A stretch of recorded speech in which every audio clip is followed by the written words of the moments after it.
island north of Japan, and in the balance sheets of the United States Treasury Department. Let me explain. I want to begin with what I call the structural diagnosis. Before we look at any individual event, we need to understand the underlying architecture of what is happening. The United States, as of August 2026, is fighting a naval blockade of Iran in the Persian Gulf. That is the surface story, the mainstream story. The story that CNN covers, the story that Fox News covers, the story that gets the headlines. But here is a deeper story. Here's a story that almost nobody is telling. The United States Strategic Petroleum Reserve, America's emergency oil savings account, the reserve that exists specifically for moments of national crisis, is sitting right now at 243 million barrels. The last time it was this low was in the early 1980s, a 40-year low. And petroleum engineering experts from Texas A&M, not random commentators, serious engineers, have stated publicly that the practical operational floor, the minimum level at which the reserve can be safely maintained, is 250 to 300 million barrels. Below 70 million, the physical caverns sustain permanent structural damage. At 243 million, we are already below the safe operating threshold. America is not approaching the danger zone. America is already inside it. What does this tell us?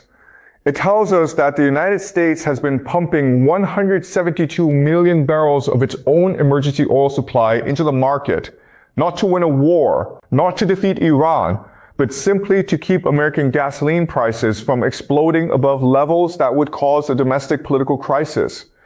The blockade that was designed to destroy Iran's economy is simultaneously destroying America's own strategic energy buffer. That is not winning. That is hemorrhaging. Slowly, continuously, and the hemorrhaging is accelerating. At the same time, and this is a connection that I want you to hold in your mind, the United States fiscal deficit for this year stands at $1.9 trillion. The total national debt has crossed $40 trillion, 120% of GDP. These are not the numbers of a country that can sustain an open-ended war of attrition against an adversary that has decided it is fighting for its survival. And this is the key insight that Ambassador Mark Ginsburg articulated very clearly on Al Jazeera. Ginsburg, who is not an ideologue, who is a former diplomat with direct experience in the region, said this: "This is a game of economic chicken. Which of the two parties is going to jump off the side of the road before a collision?" I think in the end, the administration is going to cave before the Iranian government does. Why? Because Iran is fighting for its survival. For Iran, losing this war means the end of the Islamic Republic as a political system. There is no exit ramp. There is no declare victory and go home. For Tehran, this is existential. For Washington, this is a choice. America can leave. America has domestic political pressure, midterm elections, gas prices above $4 per gallon, a mental health crisis on the USS Abraham Lincoln, which has been at sea for over 260 days straight. America can negotiate, declare some version of victory, and withdraw. And the pressure to do exactly that is building every single day. Iran's Foreign Minister Araghchi understands this, which is why he is saying publicly, confidently, that the Islamabad agreement represents the end of the war, not a ceasefire. He is not negotiating surrender terms. He is dictating the conditions of American withdrawal. And when Iran's foreign ministry spokesman quotes Dostoevsky, quotes the brothers Karamazov to describe American foreign policy, that is not the response of a side that is afraid. That is the response of a side that believes it has already won. Now, I want to give you the conceptual framework I use to analyze what is happening. I call it the self-consuming machine. Here is the principle. When a mature empire goes to war, especially in the later stages of its hegemonic cycle, a very specific structural dynamic emerges. The war is designed to hurt the enemy. But because of the web of interdependencies the empire has built over decades, the financial links, the supply chains, the alliance structures, the energy dependencies, every move the empire makes to hurt the enemy simultaneously hurts itself and its allies. The machine turns on its own circuitry. Let me trace it precisely for the Iran war. Step 1. America blockades Iran's oil exports through the Strait of Hormuz. The goal is to crush the Iranian economy. Logical, straightforward. Step 2. Who else depends on oil moving through Hormuz? Japan. Japan imports more than 95% of its crude oil from the Middle East. More than 95%, Japan has almost no domestic energy production. The entire industrial and social metabolism of the Japanese economy runs on oil that passes through that narrow strait. Step 3. When Hormuz is blockaded, Japan's energy costs explode. But here I need to give you the full picture, because the Iran war was not operating in a vacuum. Before the war even began, the Japanese yen was already under structural pressure. The Federal Reserve was holding interest rates at 3.5 to 3.75%. The Bank of Japan, even after its highest rate increase in 31 years, in June of 2026, was sitting at only 1%.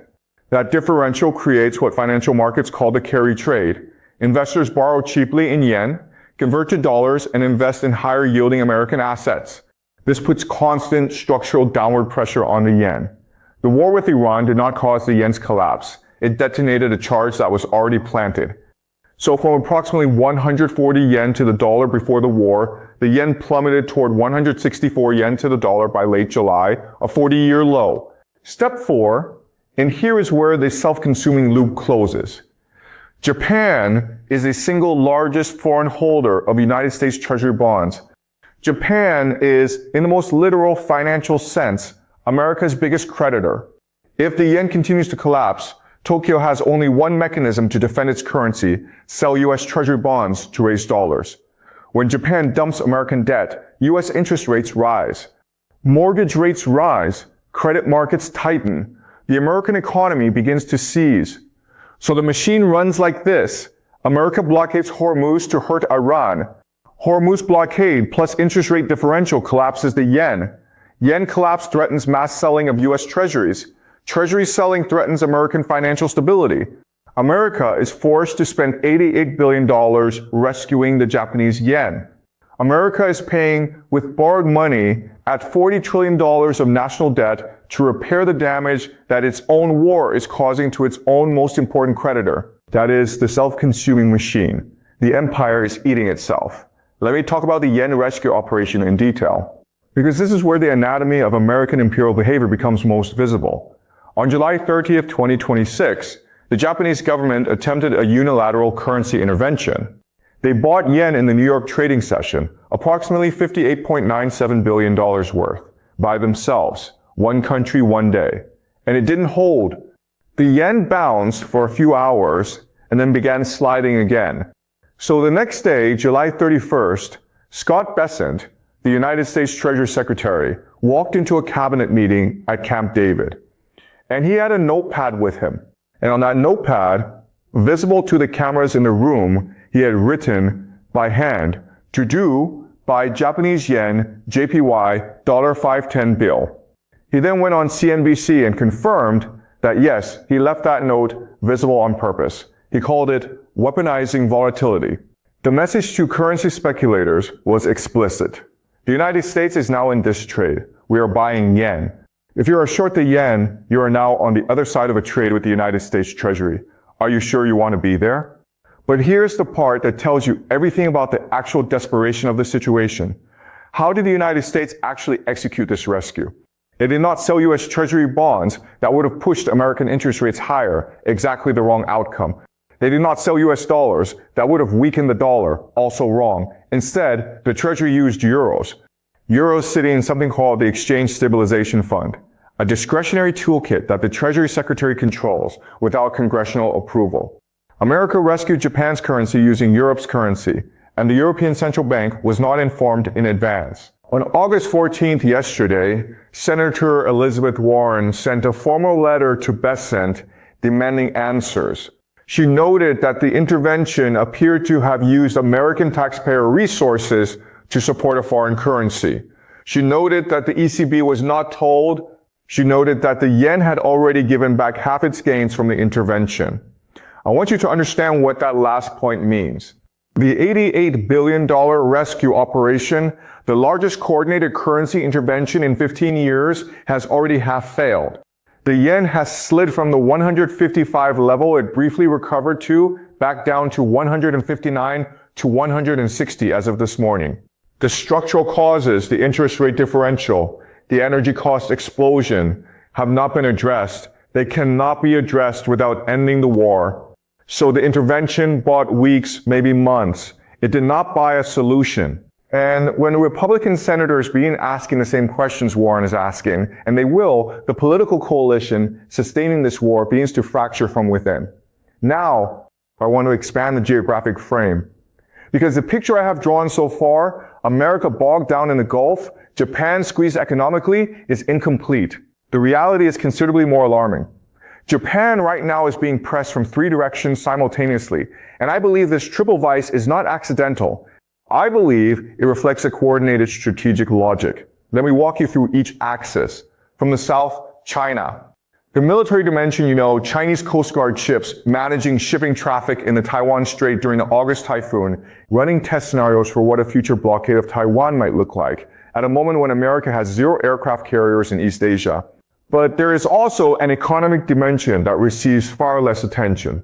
After Prime Minister Sanai Takaichi declared before the Japanese parliament in November 2025 that a Chinese military attack on Taiwan would constitute a survival-threatening situation for Japan, triggering Japan's legal authority to deploy its self-defense forces in collective defense of Taiwan, Beijing responded immediately and economically.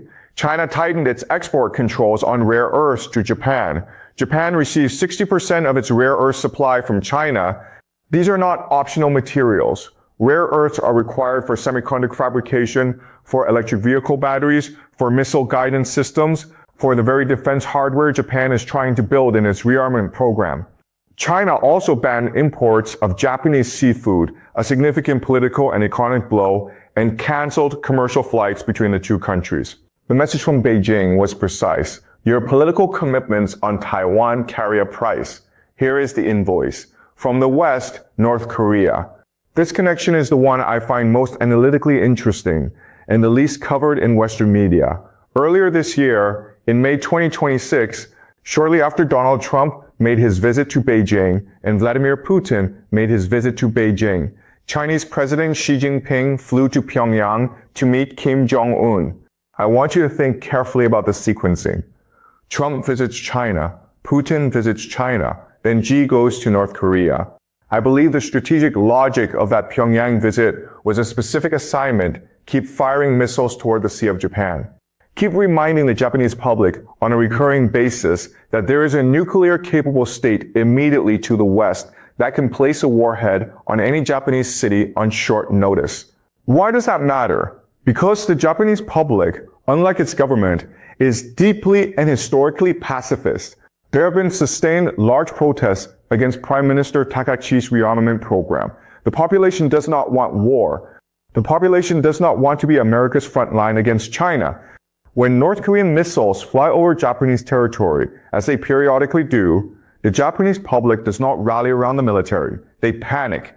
They ask the government, why are we antagonizing China? Why are we hosting American missiles? Can we please find a compromise? That panic, amplified and sustained, creates political pressure that constrains even a hawkish government like Takaichi's. It is a brilliant, low-cost pressure tool. China does not have to fire a single shot. It simply needs Kim Jong-un to continue doing what Kim Jong-un would do anyway, and to time his provocation strategically.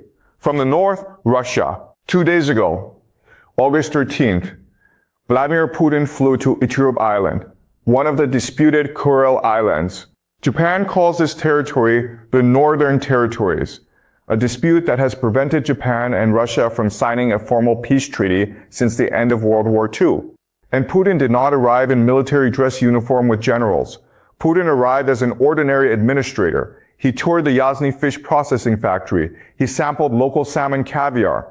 He visited a school and spoke with children.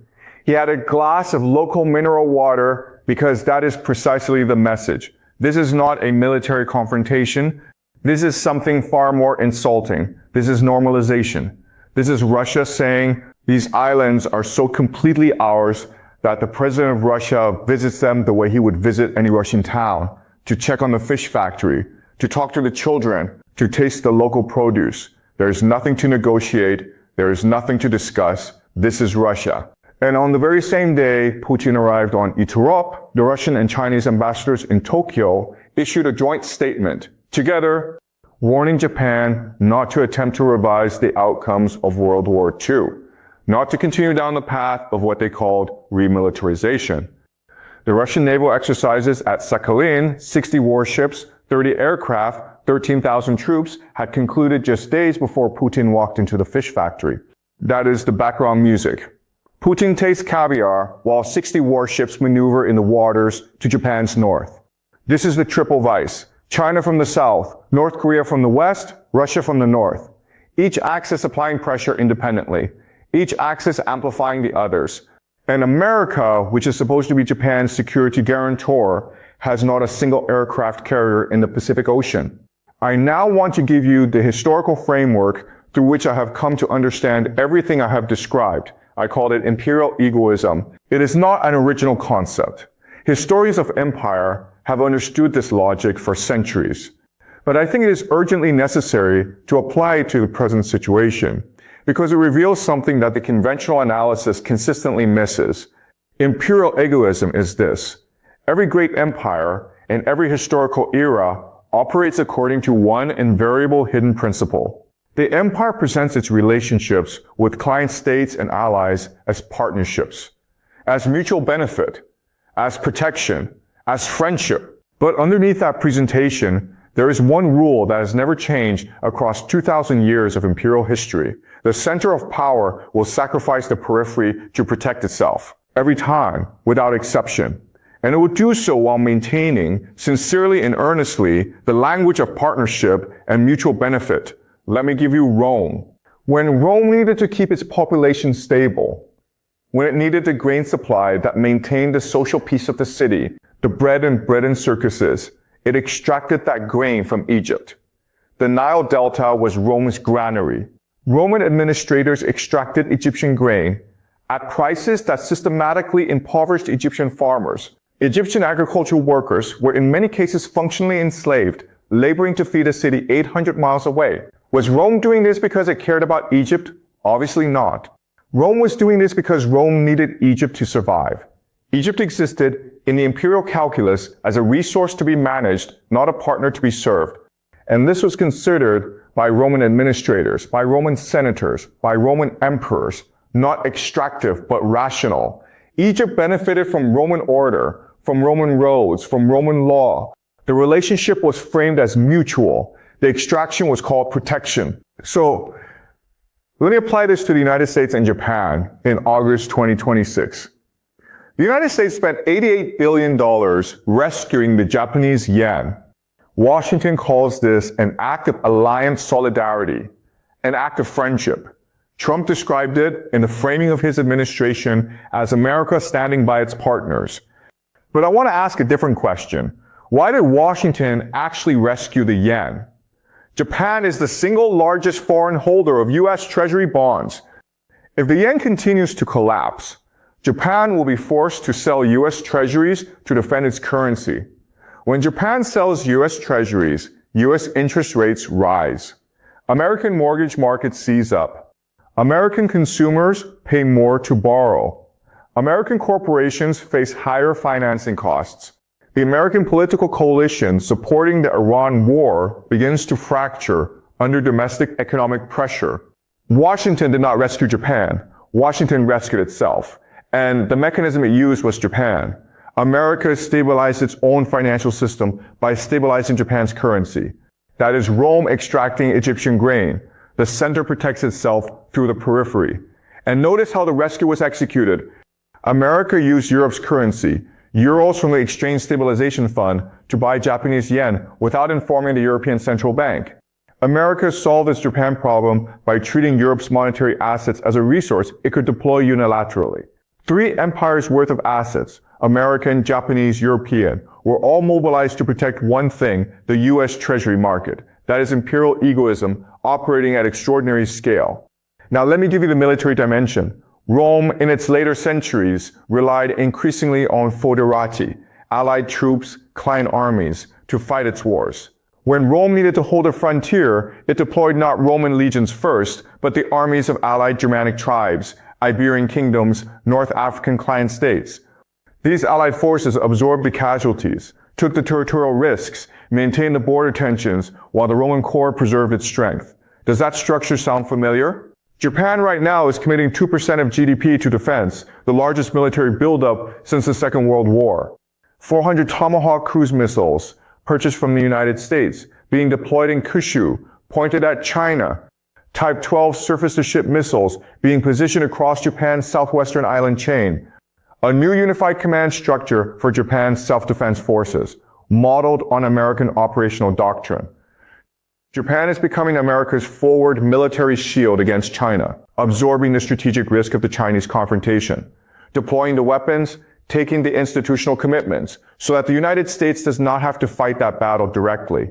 And Japan is financing this buildup partly through government bonds. Japan is borrowing money to subsidize American deterrence in Asia.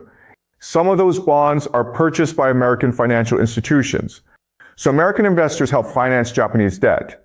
Japan uses that debt to buy American weapons. American defense contractors profit, and the cycle continues. Rome sold swords to its foederatici.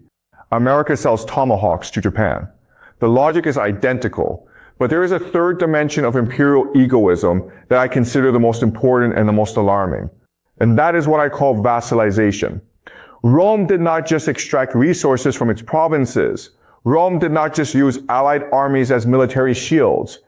Rome systematically restructured the governing institutions of its client states so that even if local political conditions changed, the people running those states would think like Romans, serve Roman interests, and remain aligned with Roman power. Rome educated the children of provincial elites in Roman schools, gave them Roman citizenship, embedded Roman administrative structures, the legal system, the tax system, the bureaucratic hierarchies inside provincial governments, Latinized the governing class of Gaul, of Britain, of North Africa, of Syria.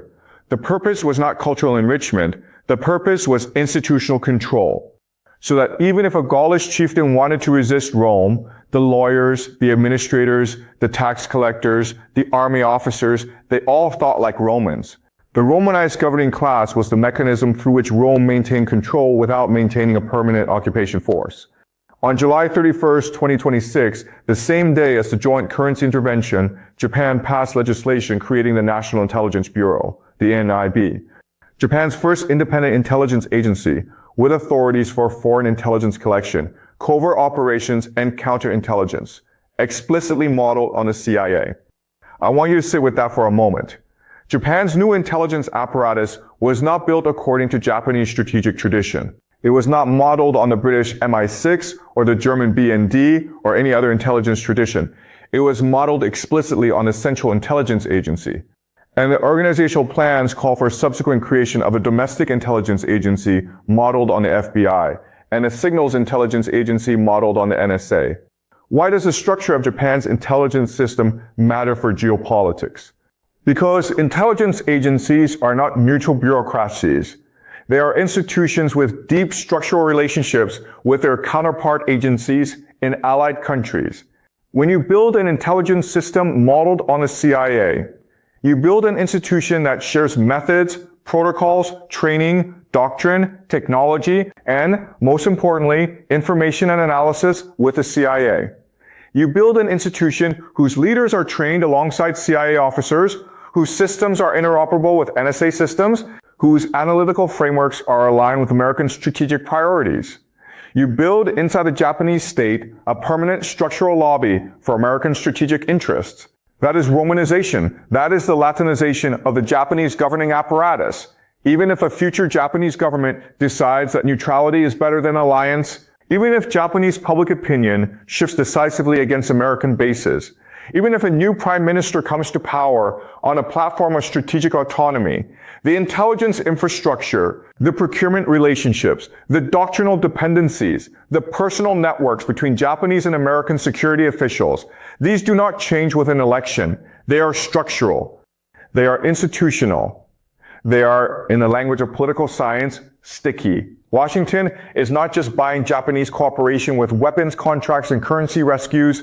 Washington is building American strategic interests into the DNA of the Japanese state. That is the deepest form of imperial egoism. It is not extraction. It is something more sophisticated. Transformation. making the vassal state want what the empire wants, making the client state's interests at the institutional level identical to the empire's interests, so that servicing the empire's needs feels like serving the nation's own interests. When Japan buys American tomahawks, Japanese defense officials genuinely believe they are defending Japan. When Japan creates a CIA-modeled intelligence agency, Japanese security officials genuinely believe they are protecting Japanese sovereignty. They are not wrong, but they are also simultaneously extending American institutional power into the heart of Japanese governance. Both things are true at once. That is how imperial egoism works at its most sophisticated.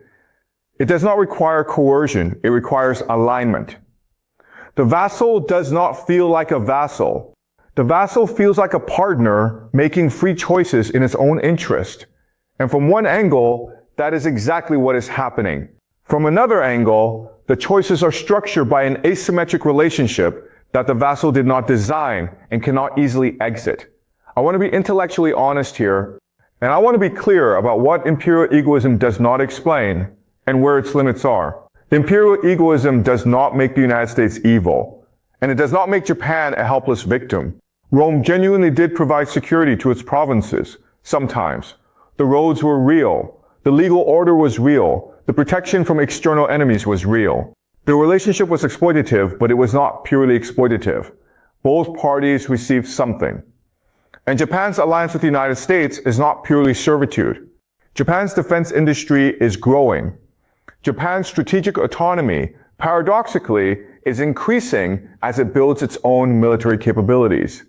The National Intelligence Bureau is an American-modeled institution, but it belongs to Japan and serves Japanese interests as well as American ones. These things are not zero-sum, but, and this is the critical but, when the interests of the center and the periphery diverge, imperial egoism tells us what happens. When Rome needed Egypt's grain and Egypt was experiencing famine, Rome did not reduce its grain extractions. When America needs Japan to hold the Western Pacific line while simultaneously inflicting economic damage on Japan through the Hormuz blockade, America does not stop the blockade. It rescues the yen with borrowed European money and calls it solidarity. The center chooses itself, not maliciously, not cynically, but structurally, inevitably, because the center's survival is always, in the imperial calculus, more important than the periphery's welfare. And I think Japan's political leadership understands this at some level. The approval rating of Prime Minister Takaichi's government has fallen below 50% for the first time. The decline is driven partly by economic pressure, inflation, the weak yen, the rising cost of imported energy. But it is also driven by a growing sense among ordinary Japanese citizens that their government is taking on enormous risks, military risks, economic risks, strategic risks in service of an alliance whose costs are increasingly falling on Japan while the benefits remain largely American. The protests against rearmament are not just pacifism. They are a form of political intuition. The Japanese public, without necessarily articulating it in the language of imperial egoism, senses something real, that the current trajectory places Japan on the front line of a conflict that is fundamentally about American strategic interests, while the country primarily responsible for Japan's security is currently occupied fighting a war in the Persian Gulf with 0 carriers in the Pacific. Let me tell you what I am watching. Let me tell you what I believe the next 30 to 90 days will reveal. The first thing I am watching is the Japanese yen. As of this morning, it is at approximately 159 to 160 yen to the dollar. That is down from the 155 level it briefly recovered to after the July 31st intervention. The intervention has already surrendered half its gains. If the yen slides back toward 164, the 40-year low, it means the $88 billion operation has failed. It means the structural causes, the interest rate differential, the energy cost explosion, have overwhelmed the intervention. And if that happens, the pressure on Tokyo to sell US Treasuries returns. The self-consuming machine accelerates. The second thing I am watching is the integrity of the Hormuz blockade itself. Maritime tracking services have already identified a supertanker loading crude at the Azarpad jetty of Iran's Karg Island. For the first time since late July, if Iran is resuming oil exports, even modestly, even partially, the blockade is leaking. And a leaking blockade is not a blockade. It is theater. Expensive theater. The third thing I am watching is the three-axis pressure on Japan, and specifically Japan's political response to it. How does the Takaichi government manage the triple pressure of Chinese economic sanctions, North Korean missile provocations, and Russian territorial normalization simultaneously while its approval rating is falling and its economy is under strain? At what point does the Japanese public demand a different approach? At what point does the political consensus that sustains the American alliance begin to fracture? And the fourth thing I am watching is Washington's political arithmetic. Senator Warren's letter to be sent is a Democratic signal.